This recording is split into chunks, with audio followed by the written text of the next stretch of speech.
What are we doing today? If you've ever been a teacher or a coach, I'm sure you've heard those words. And those are exactly the words we're trying to avoid by having a practice plan.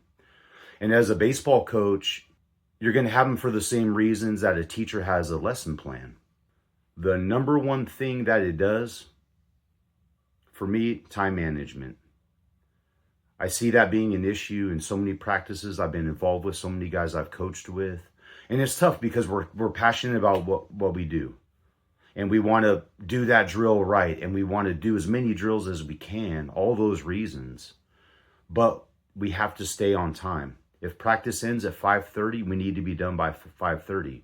If we do our cleanup at 5:15, that means we have to start our cleanup at 5:15. Maybe you have a group meet for a summer team, a Google Classroom for a high school team.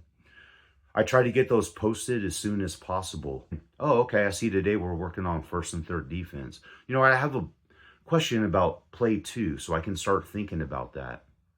You know, they say in the classroom that students have more success when things are predictable, when they know what's coming.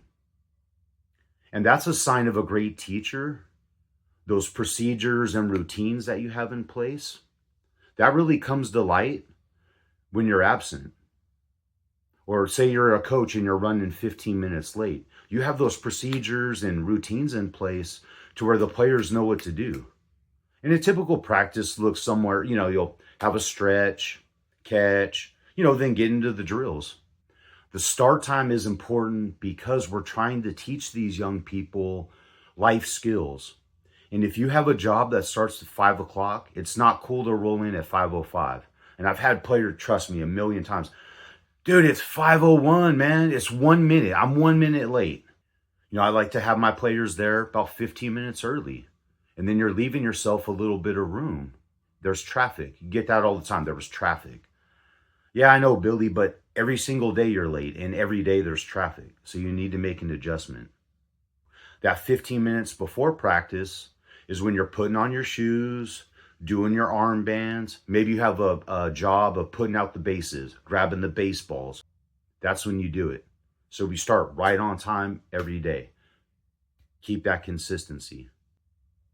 And as you go and keep those routines and procedures, things will start to get quicker. Let's say our first and third defense. I'm going to use that as an example. The first time you go through it, it might take 20 minutes, 25 minutes. Then the second time, 15 minutes. And it'll get quicker because of those routines and procedures. I love seeing like the first day of practice, first day of the season, your infield, outfield, what that looks like compared to the last infield, outfield you take. And they should and will look drastically different. Expect the unexpected. You're going to get out there, there's going to be a sprinkler busted and home plate's flooded. You got to improvise, adapt, and overcome. And just like a school teacher, you want to have some drills, things in your back pocket, just in case you get done 5 minutes early. So I've included a couple links to a couple practice plans just to give you some kind of idea. Feel free to steal it. I like to send them out and then also print them and put them on the dugout wall. So when the players come in, they can take a look at it. Hopefully they've already looked at it. Again, high school seasons, I try to send them out at lunch so they can take a look at them at lunch. Summer ball, try to send it out as early as possible. They can start getting a feel for what we're going to do that day. Hope you enjoyed this video. Please like it, subscribe, and share it with a friend.